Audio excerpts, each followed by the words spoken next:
রমজানে নিত্যপণ্যের বাজার স্বাভাবিক রাখতে বিশেষ উদ্যোগ নিয়েছে প্রাণী সম্পদ মন্ত্রণালয়।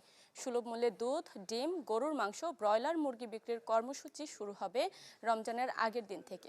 বিস্তারিত জানাচ্ছেন মরিয়ম আজিজ মৌরিন। প্রতি বছর রমজান এলেই আমিষের দাম নিয়ে তৈরি হয় সংকট।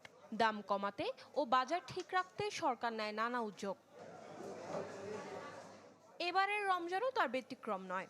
বাজার স্বাভাবিক রাখতে এবারও উদ্যোগ নিয়েছে মৎস্য ও প্রাণী সম্পদ মন্ত্রণালয়।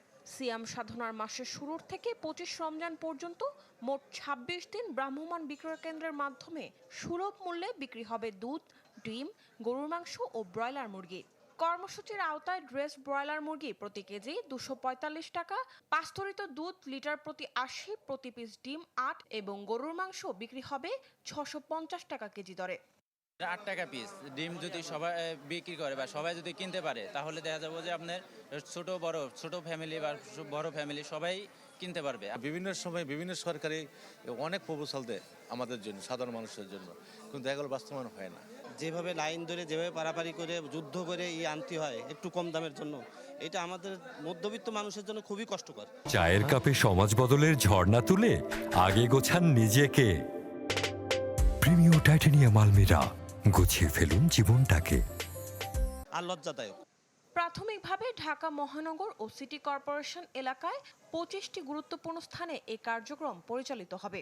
শুধু ঢাকা কিংবা বড় শহরগুলোয় নয়, প্রশাসনের সাথে সমন্বয় করে স্থানীয় বাজার পরিস্থিতি বিবেচনায় জেলা শহরগুলোতেও পণ্য বিক্রির সিদ্ধান্ত নেওয়া হয়েছে। এই উদ্যোগকে সাধুবাদ জানিয়েছেন কৃষি ও বাজার বিশ্লেষকরা। তাদের মতে রমজানকে ঘিরে নিত্যপণ্যের অস্বাভাবিক মূল্যবৃদ্ধি রোধে এটি একটি সময়োপযোগী পদক্ষেপ। রোজার মাসের একটা অন্যতম খাদ্য উপাদান হলো আপনার প্রোটিন আইটেম, যেমন মাংস, ডিম, দুধ, এগুলো বাজারের দাম বেড়ে যায়। আপনি দেখবেন প্রথম রোজা আসলে দাম বেড়ে যাবে, কিছু কিছু সবজির ক্ষেত্রেও দাম বেড়ে যাবে, শসা, বেগুন, টমেটো, এগুলোর দাম খুব বেড়ে যায় কয়েকদিন।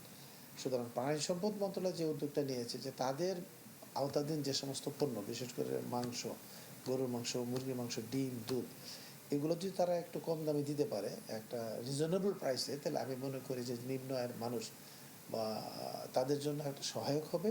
পাশাপাশি বাজারে যে হঠাৎ করে যে দাম বেড়ে যাওয়ার প্রবণতা, সেটা কিছুটা হলেও কন্ট্রোল থাকবে।